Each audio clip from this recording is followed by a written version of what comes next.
What if I told you that every single day your soul is broadcasting signals about your spiritual development?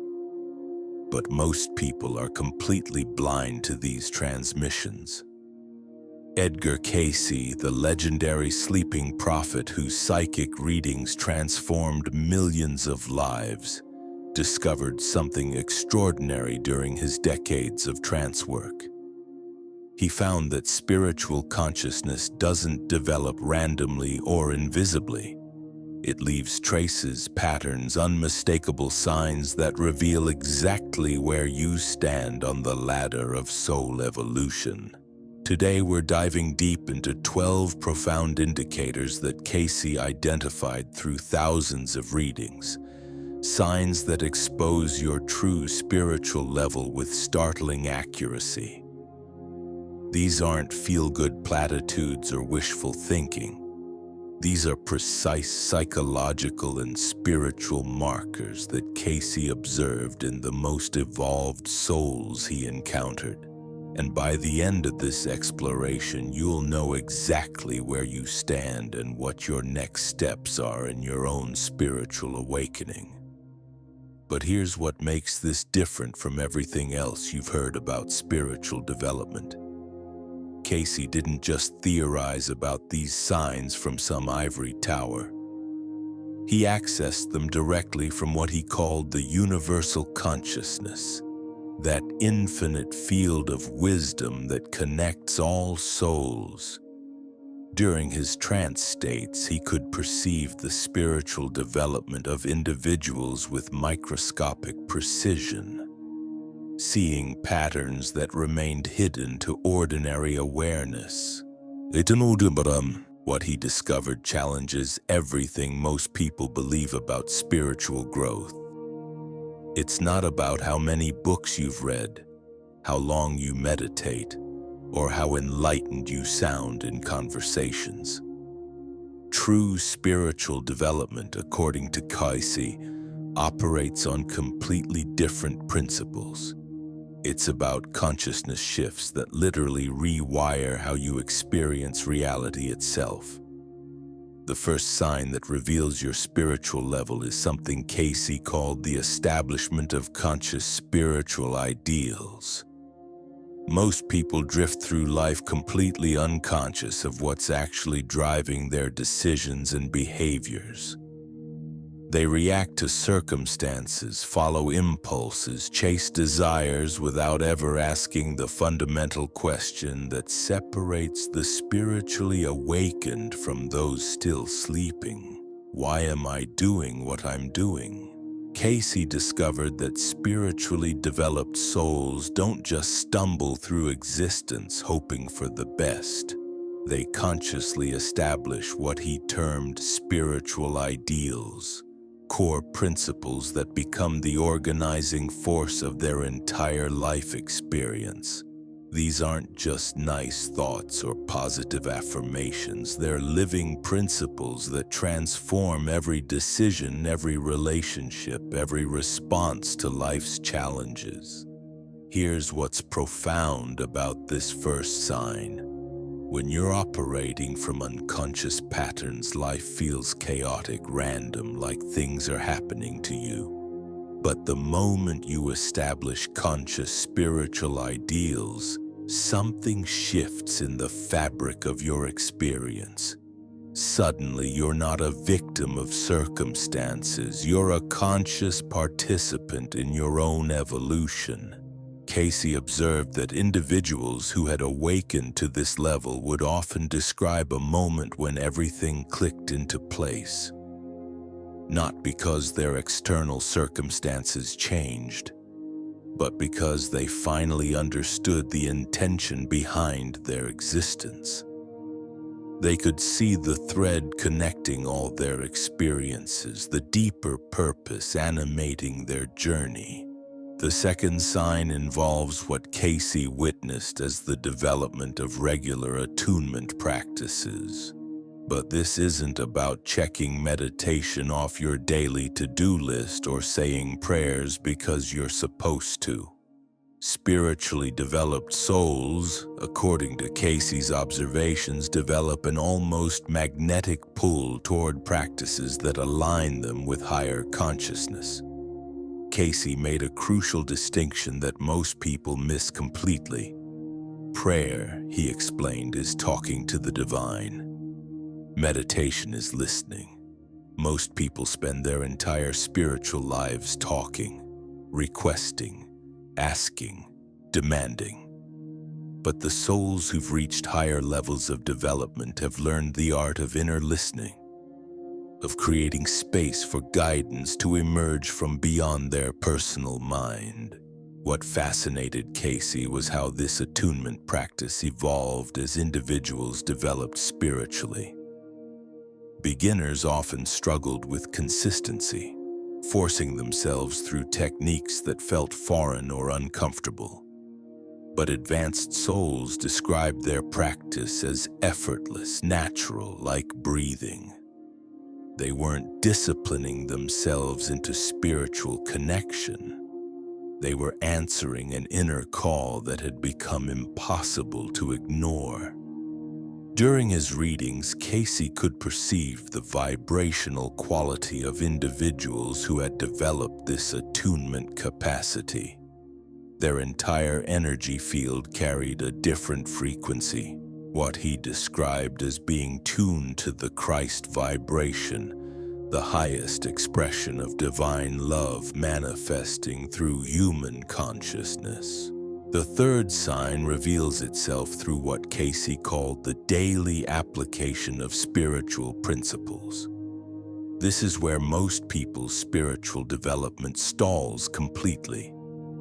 They can talk about love, compassion, forgiveness, and service. But when life gets challenging, when people disappoint them, when circumstances trigger their deepest fears and insecurities, their spiritual understanding evaporates. Cayce discovered that genuine spiritual development isn't measured by peak experiences or mystical insights. It's measured by how consistently you embody spiritual principles during ordinary moments, especially difficult ones. Can you maintain love when someone treats you with cruelty? Can you practice forgiveness when you've been genuinely wronged? Can you serve others when you're exhausted and depleted? What he observed in spiritually advanced individuals was something remarkable. Their spiritual principles weren't something they had to remember to practice. They had become their natural response pattern. When faced with conflict, their first impulse was toward understanding rather than defense. When encountering suffering, their automatic response was compassion rather than judgment. This integration happens gradually, Cayce explained, line upon line, precept upon precept. Each time you choose the spiritual response over the ego response, you're literally rewiring your consciousness. Each act of love in the face of fear, each moment of patience in the midst of frustration, each choice of service over selfishness creates new neural pathways that eventually become your default operating system. The fourth sign involves the recognition and honoring of the body as a sacred temple. Most people treat their physical form as either an inconvenience to transcend or a pleasure vehicle to indulge. But Cayce discovered that spiritually developed souls understand something profound about the relationship between body, mind, and spirit. Your body isn't separate from your spiritual development. It's the instrument through which your soul expresses itself in physical reality.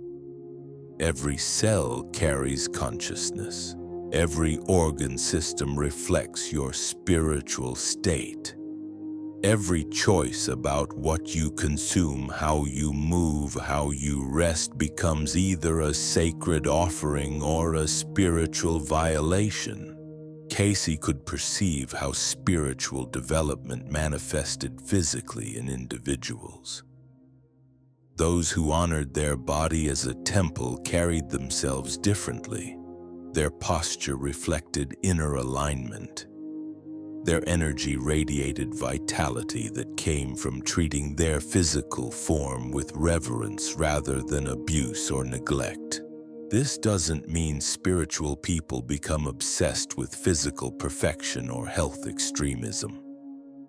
It means they develop sensitivity to what serves their highest expression and what diminishes it. They eat in ways that support clarity rather than cloudiness. They move in ways that generate energy rather than depleting it. They rest in ways that restore their capacity for service rather than escaping from responsibility. The fifth sign emerges through the development of conscious will and choice-making capacity. This might be the most misunderstood aspect of spiritual development. Most people think awakening means surrendering will, becoming passive, letting life happen to them. But Cayce discovered exactly the opposite. Will, according to his readings, is the most precious gift possessed by conscious beings. It's literally what separates individual souls from universal cosmic consciousness, making personal spiritual growth possible.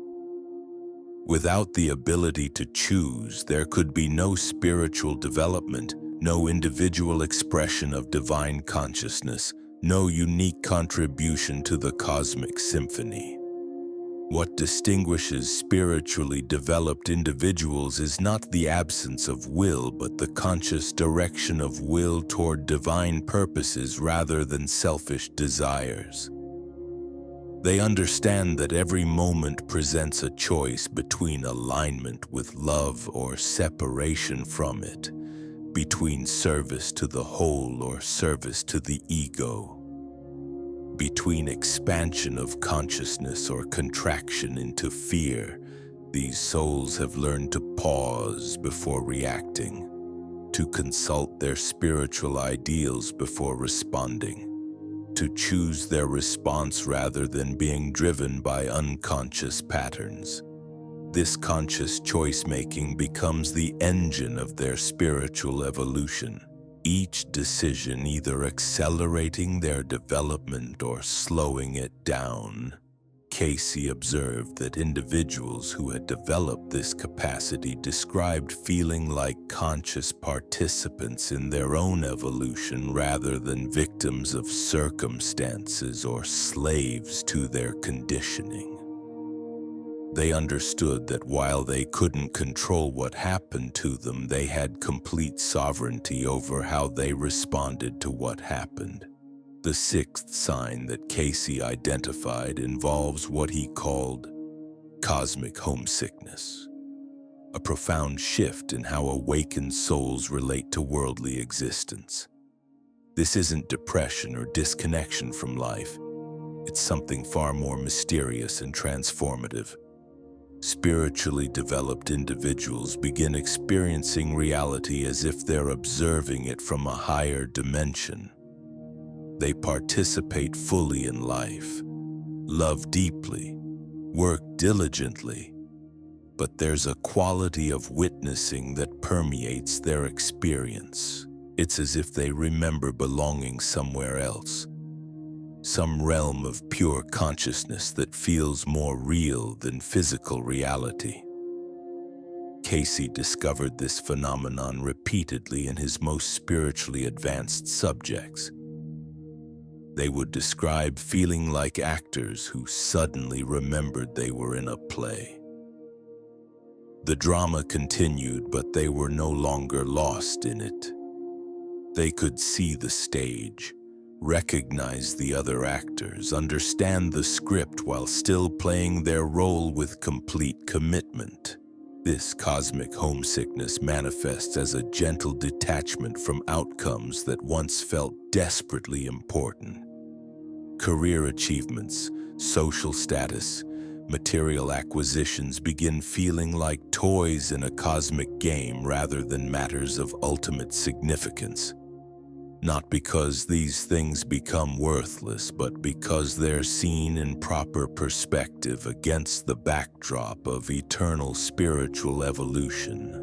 What fascinated Cayce was how this detachment actually increased these individuals' effectiveness in the world, rather than diminishing it. When you're not desperately attached to specific outcomes, you can act with clarity and wisdom rather than fear and desperation. You become more present, more loving, more genuinely helpful because you're not constantly calculating what's in it for you. The seventh sign reveals itself through what Cayce termed vibrational purification. Every thought, emotion, and action carries a specific vibrational frequency. Spiritually developed souls become exquisitely sensitive to these frequencies and begin naturally gravitating toward higher vibrations while releasing lower ones. This isn't about becoming spiritually superior or judgmental toward others. It's about recognizing that consciousness itself operates according to vibrational laws. Love carries a different frequency than fear. Gratitude vibrates differently than resentment. Service resonates at a higher level than selfishness. During his readings, Cayce could perceive the vibrational quality of individuals with startling precision. Those who had undergone purification carried what he called the Christ vibration, a frequency of pure love that transformed everything in its presence. Their very being became a tuning fork that helped others attune to higher consciousness. This purification process happens gradually and often involves what seems like spiritual challenges. Old patterns surface to be released. Toxic relationships naturally dissolve. Environments that once felt comfortable become intolerable. It's as if your soul is upgrading its operating system and can no longer run programs that operate at lower frequencies. The eighth sign emerges through the activation of intuitive guidance and dream communication. Cayce discovered that as spiritual consciousness develops, the barriers between the conscious and unconscious mind begin dissolving. Information starts flowing from higher dimensions of awareness into ordinary consciousness. This isn't about becoming psychic in some dramatic way. It's about developing sensitivity to the constant guidance that's always been available but previously ignored. Spiritually advanced souls learn to recognize the difference between ego-driven thoughts and genuine intuitive guidance. They develop trust in inner knowing that transcends logical analysis. Cayce emphasized that nothing of significance occurs without first being foreshadowed in dreams. As individuals develop spiritually, their dream life becomes increasingly vivid and meaningful. Dreams transform from random mental noise into precise communications from higher aspects of consciousness, offering guidance, healing, and preparation for upcoming life experiences. These souls develop what Cayce called relying upon the soul force within. They learn to pause before making important decisions, to consult their inner wisdom, to wait for clarity to emerge rather than forcing outcomes through mental analysis alone. This inner guidance becomes more reliable than external advice, more trustworthy than logical reasoning. The ninth sign involves understanding and working consciously with karmic patterns. Most people experience karma as mysterious fate, random good and bad luck that seems to follow incomprehensible rules. But spiritually developed souls begin recognizing karma as a precise educational system designed to accelerate consciousness evolution. Cayce's readings revealed karma not as punishment but as opportunity. Every challenging relationship, every difficult circumstance, every recurring pattern carries within it exactly the lesson needed for spiritual growth. Advanced souls learn to approach their karma with curiosity rather than resistance, asking what they're meant to learn rather than why they're being victimized. This understanding transforms how they relate to life's difficulties. Instead of seeing obstacles as evidence that life is unfair or that they're being punished, they recognize challenges as curriculum specifically designed for their soul's development. They begin working with their karma consciously, extracting the lessons more quickly and moving through patterns with greater efficiency. What amazed Cayce was how this karmic understanding created tremendous compassion in spiritually advanced individuals. When you recognize that everyone is working through their own perfectly designed curriculum, judgment dissolves into understanding. You see other people's difficult behaviors as expressions of their unhealed karma rather than personal attacks against you. The 10th sign manifests through the awakening and balancing of the spiritual centers. Cayce described the human body as containing 7 spiritual centers, corresponding to what Eastern traditions call chakras, each connected to specific endocrine glands and consciousness functions. As spiritual development progresses, these centers begin activating in sequence, creating profound shifts in awareness and capability. The awakening isn't forced through techniques but happens naturally as consciousness evolves. Each center carries unique gifts and challenges, contributing to the overall symphony of spiritual awakening. Spiritually advanced souls develop sensitivity to the energy flowing through these centers. They can feel when particular centers are blocked or overactive. They learn to work with meditation, affirmation, and lifestyle choices to maintain balance and harmony throughout their entire energy system. Cayce could perceive the activation level of these centers during his readings, seeing which ones were fully awakened, which ones were beginning to stir, and which ones remained dormant. The pattern revealed exactly where individuals stood in their spiritual development and what their next evolutionary steps would involve. The 11th sign emerges through what Cayce called the development of conscious service. This goes far beyond occasional acts of kindness or charitable giving. It's about recognizing service as the natural expression of spiritual consciousness, the inevitable result of understanding your connection to all life. Advanced souls don't serve others to earn spiritual points or feel good about themselves. They serve because they recognize no real separation between self and others. When you help another person heal, grow, or awaken, you're literally serving aspects of your own consciousness. Service becomes as natural and necessary as breathing. What distinguishes this level of service from earlier stages is its effortlessness and wisdom. These individuals don't burn themselves out trying to save everyone or fix every problem they encounter. They've developed discernment about where their energy can be most effectively applied. They serve from overflow rather than depletion, from strength rather than weakness. Cayce observed that souls who had reached this level of development seemed to attract opportunities for service naturally. The universe began orchestrating circumstances that allowed them to contribute their unique gifts in exactly the ways that would be most beneficial. They didn't have to seek out ways to serve. Service sought them out. This service orientation transforms how they approach every aspect of life.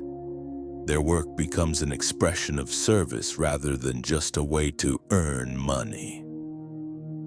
Their relationships become opportunities to support others' growth rather than just meeting their own needs. Even mundane activities like shopping or driving become chances to extend kindness and consideration to others. The 12th and most profound sign that Cayce identified is the recognition of fundamental oneness. This isn't an intellectual understanding or philosophical concept. It's a direct experiential knowing that separateness is an illusion maintained by limited consciousness. At this level of spiritual development, the boundaries between self and others, individual and universe, human and divine, begin dissolving. Advanced souls don't just believe in oneness. They live from it. They experience other people's joy as their own joy, other people's suffering as their own suffering. This creates immense compassion, but also tremendous wisdom about how to respond to what they encounter. They understand that everything they do to others, they're literally doing to themselves. This recognition of oneness transforms their entire relationship with existence. Competition becomes collaboration. Judgment transforms into understanding. Fear dissolves into love. They see through the illusions that keep most people trapped in cycles of conflict and separation. During his readings, Cayce could perceive when individuals had touched this level of consciousness. Their entire energy signature changed. They carried a quality of peace that seemed to affect everyone around them. People felt safer, calmer, more hopeful in their presence without understanding why. But here's what makes this oneness different from spiritual bypassing or premature transcendence. These souls don't use their understanding of oneness to avoid dealing with practical reality or personal responsibility. Instead, their recognition of unity makes them more effective, more present, more genuinely helpful in addressing the specific challenges of individual existence. They understand that while ultimate reality is one, the journey toward recognizing that oneness requires navigating through the experience of apparent separation. They honor both the absolute truth of unity and the relative truth of individual development. This paradoxical understanding allows them to be simultaneously detached and engaged, universal and personal, infinite and intimate. What fascinated Cayce most about individuals who had reached this level was how normal they seemed. They weren't floating around in blissful detachment or speaking in mystical riddles. They were deeply practical, genuinely caring, surprisingly humble people who happened to be operating from a completely different understanding of reality. These 12 signs don't develop in linear progression. Spiritual growth, according to Cayce's observations, happens in spirals rather than straight lines. You might experience glimpses of advanced signs while still working on foundational ones. You might develop certain capacities quickly while others take decades to mature. What matters isn't how many signs you can check off or how quickly you progress through them. What matters is the sincere commitment to growth, the willingness to look honestly at where you are, and the dedication to taking whatever next steps your soul is ready for. Cayce discovered that the universe conspires to support every genuine effort towards spiritual development. As you align with these natural patterns of consciousness evolution, you'll find that life begins organizing itself to accelerate your growth. Synchronicities increase, the right people appear at the right times. Opportunities emerge that perfectly match your developmental needs. But here's the crucial understanding that separates those who transform from those who remain stuck in spiritual concepts. These signs aren't achievements to pursue or goals to attain. They're natural expressions of consciousness that emerges as artificial barriers dissolve. You don't force spiritual development. You remove what prevents it. The ego wants to turn even spiritual growth into another competition, another way to feel superior or special. But genuine spiritual development, as Cayce observed it, creates humility rather than pride, service rather than self-aggrandizement, love rather than separation. As you recognize these signs operating in your own life, remember that spiritual development is ultimately about becoming more fully yourself rather than becoming someone else. Your soul already contains all the wisdom, love, and power it will ever need. The journey is about removing the layers of conditioning, fear, and illusion that hide your true nature. Some of you watching this will recognize multiple signs already active in your experience. Others might see glimmers of just one or two. Neither situation is better or worse. Each soul is exactly where it needs to be for its next evolutionary step.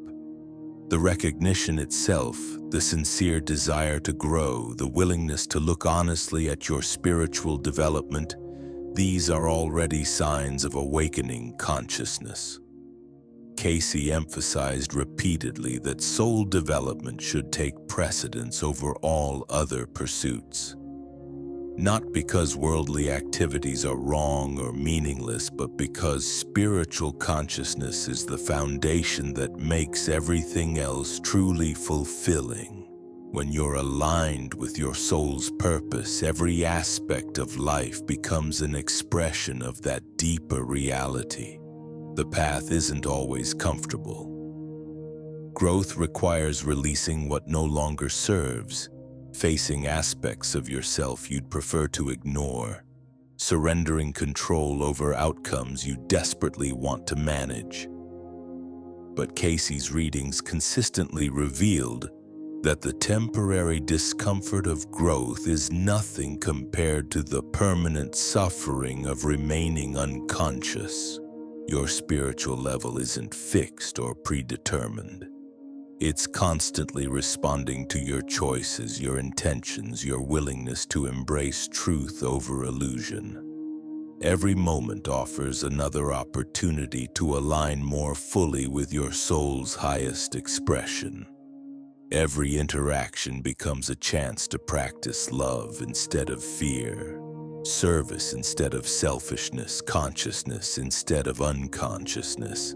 The 12 signs we've explored represent a map of consciousness evolution based on Cayce's unprecedented access to universal wisdom. But maps are only useful if you use them to navigate actual territory. The real question isn't whether you can recognize these signs intellectually, but whether you're willing to embark on the journey they describe. What separates those who merely understand these signs intellectually from those who embody them completely comes down to something Cayce called the willingness to be transformed rather than simply informed.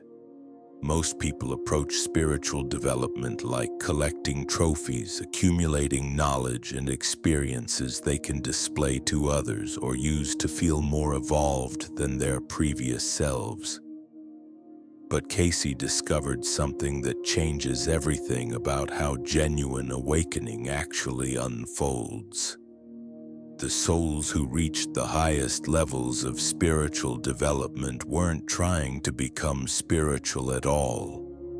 They were simply responding to an inner pull that felt more real than anything else in their existence. They weren't performing spirituality for an audience. They were answering a call that came from the deepest part of their being. Here's what this means practically. You might spend years meditating, studying spiritual texts, attending workshops, and practicing techniques without experiencing the profound transformation these 12 signs represent. Not because the practices are wrong, but because you're approaching them from the wrong starting point. You're trying to add spirituality to your existing identity rather than allowing your identity to dissolve into something infinitely larger. Cayce observed this pattern repeatedly in his readings. People would come seeking spiritual advancement, wanting to develop psychic abilities or achieve enlightened states, but they were approaching awakening like a project their ego could complete. What they discovered, often through considerable struggle and disappointment, is that genuine spiritual development requires the ego to step aside completely. This creates what Cayce witnessed as the great spiritual paradox. The more desperately you want to be spiritual, the more elusive real spirituality becomes. The more you try to force awakening, the more you reinforce the very sense of separation that prevents it. The more you attempt to become someone special through spiritual achievement, the further you move from the humility that actually opens the door to transformation. The souls who embodied these 12 signs most fully had learned to approach their development with what Cayce called sacred indifference. They cared deeply about their growth but weren't attached to specific outcomes or timelines. They engaged wholeheartedly with spiritual practices but didn't measure their worth by their progress. They remained open to guidance but didn't demand that it arrive in particular forms. These 12 signs aren't spiritual achievements you can collect or spiritual levels you can climb like rungs on a ladder.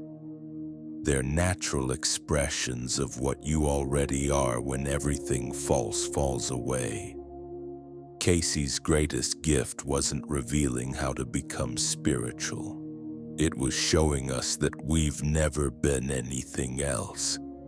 The signs don't make you awakened. Awakening reveals the signs.